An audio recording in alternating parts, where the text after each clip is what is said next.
So makikita natin tong ginagawang depensa ng Lakers kay KD dito sa fourth quarter, idol. Marahil ay magiging paulit-ulit lang to at baka maumay ka pero ganyan yung nangyari eh. At ano yun? May tamang double team sila kay KD rito sa ibabaw in which makikita natin na naging epektibo naman yan. Nanalo sila eh. Kaya medyo mag-focus muna tayo sa mga pagkukulang ng Houston, particularly nito ni Durant. Katulad dito na both sina Amen at DFS ay pumipwesto dyan sa may gitna para hingin ng bola kay KD. Wala naman gaanong masama talaga dyan pero yung spacing kasi yung nakokompromiso. Dapat yung isa dyan ay pumwesto lang sa labas para hindi gaanong masikip eh. Kaya tignan nyo, ang bilis nakaresponde ng Lakers sa mga matchup tulad ni Rui, na cover na si Smith Jr. sa Gedli, si Lebron naman dyan sa gitna, then si Kennard naman ay nandito kay Amen. Ang pinakabutas talaga rito ay open po si Eason sa corner pero nagdududa si DFS ay papasa yan kasi baka mahuli nga. And pinapadrive na rin naman siya ni Lebron and you would rather have DFS na nagdadrive syempre kaysa si KD yung nagdadrive matinik na scorer yon. Hindi lang nakuha ng LA tong rebound. So medyo nagigets ko na rin, idol. Ayan ulit, double kay KD no, then imbes na tumayo sa corner, sinasadya talaga ni DFS na pumunta dito sa gitna ulit. So sa tingin ko, diskarte nila yan para hindi maging predictable yung kanilang opensa. Mati kasi na si DFS talaga ang unang open man dyan at pinapwesto na nga ni AR yung sarili niya para humarang doon kung sakaling ipapasa sa left wing ang bola. Ngayon na nasa gitna na si DFS, mas iba na yung expectations ng depensa nitong LA. Though ganun pa rin naman ang nangyari, tinanggap ni DFS sa tres ng bola at good look to, pero iniwan po sila ng tres nila this quarter. Actually, same sequence to doon sa last clip natin, idol. Puro bricks ang Houston, pero nakukuha din nila yung bola and ito yung nakita natin.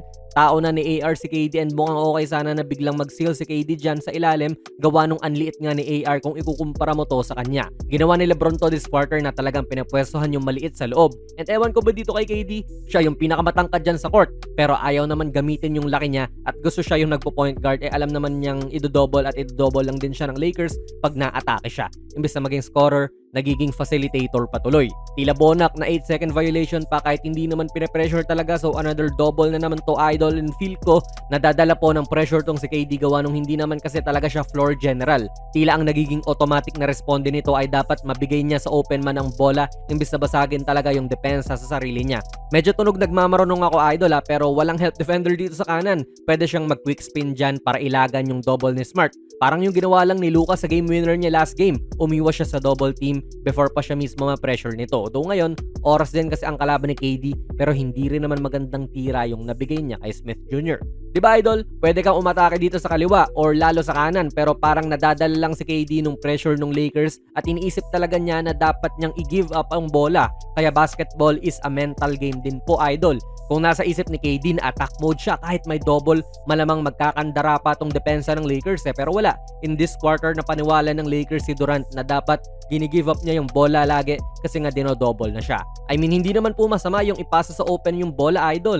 Yun may be yung tamang play talaga pero kita naman natin kanina pa. Puro ganun lang paulit-ulit yung ginagawa ni KD at hindi niya inaatake yung double kahit isang beses. Niwala nga siyang paint touch. Hindi siya tumapak man lang sa painted area kasi nga nagpadala siya sa double team. Ayan, na-steal ni Luka. Tunog mamaro, idol. Ano naman, again, umay na siguro kayo. Nagpadala si Durant sa double team at yun na yun, hindi na niya inaatake talaga at auto hanap na lang siya ng mapapasahan. Panigurado, idol, sa next game ay i-adjust ng Houston to pag nakita na nila sa film. Lakers kasi ulit yung next game nila. Pwede kasi umatake si KD dyan pero hindi niya ginagawa. Ang masama pa, hindi naman dun talaga sa open na tao niya pinapasa. May malang, may mapasahan. Si Reed Shepherd pa nga itong nakahanap ng open na tao. Ganda rin ng rotation ng Lakers at contested yung tira.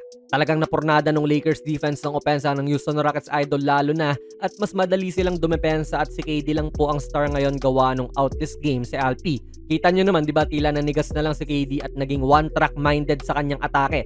Actually, hindi nga umaatake pero ito, Lakers asahan nyo nagagawa yung Houston ng mga necessary adjustments next game at importante to sa magkaparehas sa teams kasi ito ang magde-decide kung sino ba ang winner ng season series. At bakit importante yon? Kasi magkatabi lang po yung dalawang to sa standings at kung sakali man na pareha sila ng record sa dulo ng season, kung sino po yung nanalo sa season series ang siyang aangat sa standings. Parang dito lang sa Nuggets at Timberwolves ngayon, parehas po sila ng record at the moment pero sa season series kung saan 4 games po silang nagharap, 3 beses nang nanalo ang Denver. Kaya kita nga natin na angat ang Denver sa mini kahit parehas lang sila ng record. Gets ba, idol? So sa mga Laker fans dyan, okay ba ang ginawa nila ng depensa? Masusustain kaya nila to next game? Ilagay nyo lang po ang inyong mga komento sa ating comment section. Kung nagustuhan nyo po ang ating video ay pakipindot na lang, idol, ng like button, mag-subscribe ka na rin sa ating channel, And ako nga pala si Jonas PB and as always, hanggang sa muli.